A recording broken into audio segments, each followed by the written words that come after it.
en français, c'est pathétique. Je suis désolé. Moi aussi. Bon, ça.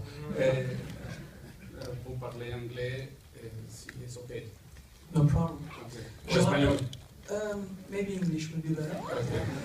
Je rappelle à toute fin utile que pour la traduction, pour les personnes qui ont pris des casques de traduction, il vous faut les régler sur le canal numéro 1. Well, actually, I have a first question to ask, and it's a very basic question after seeing such a movie, such a wonderful movie. And this question actually goes to both of you. Can you talk to us a little bit about the genesis of this project? Where exactly does this come from? Well, basically, 5 years ago, we were sitting together.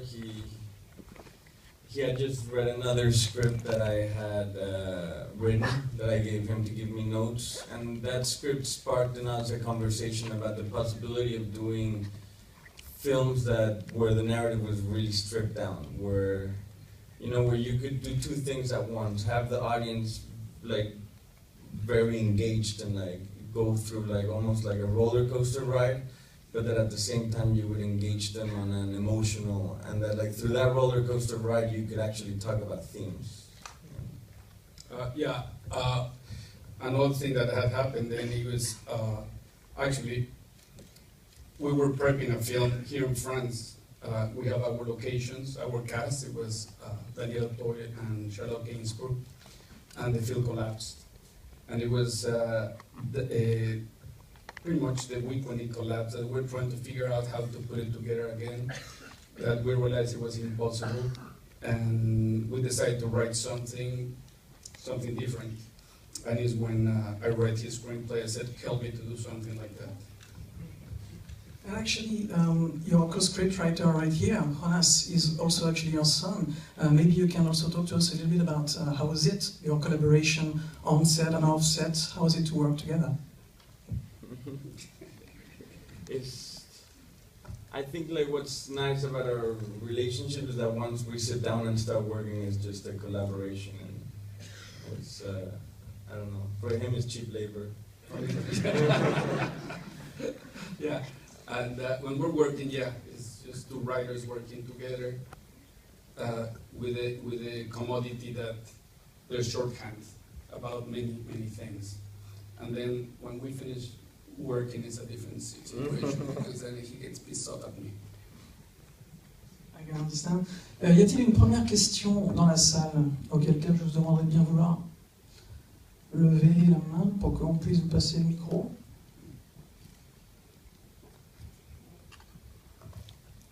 Bonjour.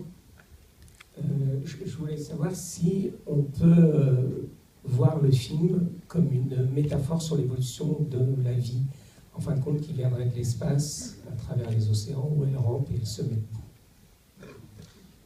Do you think we can see this movie as some kind of metaphor for the origin of life that maybe comes from space, ends up in the ocean, or whatever? Can you talk to us about that? Well, life comes from there. It's unquestionable. Unless you are a creationist, it comes from there. But I'm glad you noticed that when we were writing the screenplay, we wanted it to be a very simple story, stripped from narrative, and something that Jonas was pushing, that a lot of the themes should be told without rhetoric, more with visual metaphors. And that whole arc is one of them. I mean, we talk about this story being a story about adversities and the possibility of a rebirth out of those adversities. Rebirth meaning new knowledge, new knowledge of ourselves and the nature around us. But part of that is also like how life, and there's a nature in life that is about trying to keep on being alive and trying to prevail. Y a-t-il une autre question dans la salle? And just to say, that's the reason at the end, is she comes out of the water that is American water, like a primordial soup, and she goes crawling outside. Inside is full of amphibians, and she crawls outside, and she goes in 4 legs, and then she goes into legs, but still in chord, and finally she gets erected, like a little bit of the Darwinian graphic. Dans le texte d'introduction au début du film, pas ici. Dans le texte d'introduction au début du film, il est dit que dans l'espace il n'y a que le silence. Pourquoi dans le film avoir choisi de mettre autant de musique omniprésente et aussi bruyante? In the introduction of the movie, it is said in the text, it is said that in space there is only silence, for nothing can hold sound, carry the sound. And why is the movie so filled with noise and music and loud music, actually? Well, in space there's no sound, but in movies there's music. And